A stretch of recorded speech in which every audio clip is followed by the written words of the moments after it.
रामाय रामभद्राय रामचन्द्राय वेधसे रघुनाथाय नाथाय सीतायाः पतये नमः।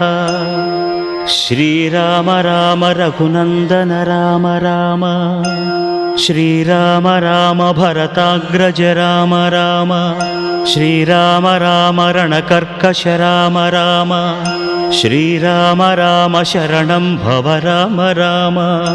श्रीरामचन्द्र चरणौ मनसा स्मरामि श्रीरामचन्द्र चरणौ वचसा गृह्णामि श्रीरामचन्द्र चरणौ शिरसा नमामि श्रीरामचन्द्र चरणौ शरणं प्रपद्ये।